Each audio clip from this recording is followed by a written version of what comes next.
نماز میں گندے خیال کیوں آتے ہیں؟ سامعین، دو باتیں ہیں.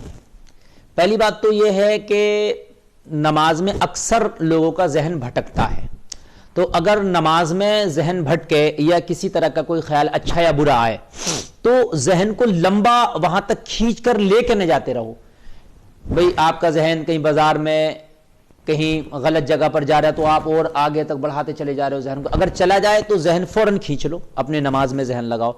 پھر اگر چلا جائے تو پھر کھینچ لو. اس کو لمبا حساب نہیں لگاتے چلے جاؤ. اس کا ایک طریقہ یہ ہے. تو یہ اکثر خیالات آتے ہیں، اکثر لوگوں کو آتے ہیں. یہ ہوتا اکثر لوگوں کے ساتھ، اور اچھے نمازی جو ہیں ان کے ساتھ بھی ہوتا ہے. لیکن کچھ لوگ ایسے ہیں کہ ان کو جو خیالات آتے ہیں غلط، ان کی ایک وجہ یہ بھی ہے کہ ان کا ٹھیک سے وضو نہیں ہوتا، یا ٹھیک سے غسل بھی نہیں ہوتا، یا ان کے ٹھیک سے کپڑے بھی پاک نہیں ہوتے، وہ نماز پڑھ رہے ہیں. تو جب وہ خود ہی پاک نہیں ہے صحیح طریقے سے تو پھر ان کا ذہن کیا صحیح رہے گا؟ یا پھر ان کو نماز ہے تو نماز کٹی یاد ہے، نماز صحیح یاد نہیں ہے. تو جب نماز ہی ان کو صحیح یاد نہیں ہے تو پھر نماز کی برکتیں کیا حاصل ہوں گی ان کو، یا نماز میں لذتیں کیا آئیں گی، نماز میں مزہ کیا آئے گا؟ تو ایک طرح سے ان کی نماز ہو ہی نہیں رہی ہے. جب نماز ہی نہیں ہو رہی ہے تو ذہن نماز میں کیسے رکے گا، مزہ کیسے آئے گا؟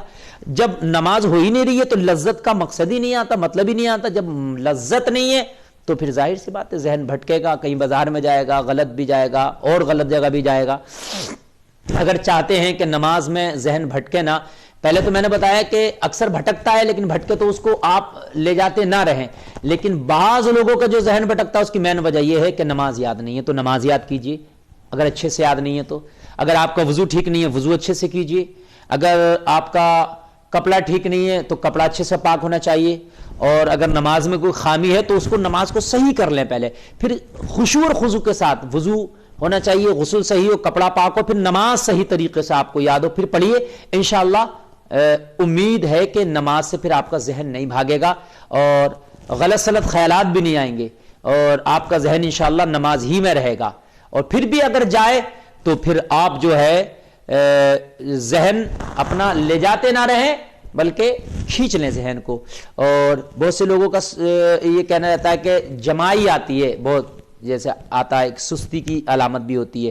تو کوشش کریں منہ بند کرے کہ نہ لیں، اور اس کو جو منہ بند کرے رہیں نہ لیں اس کو. اور اگر پھر بھی نہ رکے تو ذہن میں پھر یہ خیال کریں کہ انبیاء اس چیز سے پاک تھے، انبیاء جمائی سے پاک تھے، انہیں جمائی نہیں آتی تھی. تو یہ چیز ذہن میں لانے سے انشاءاللہ آپ کو بھی جمائی نہیں آئے گی اور آپ بھی اس سے جو ہے بچ جائیں گے.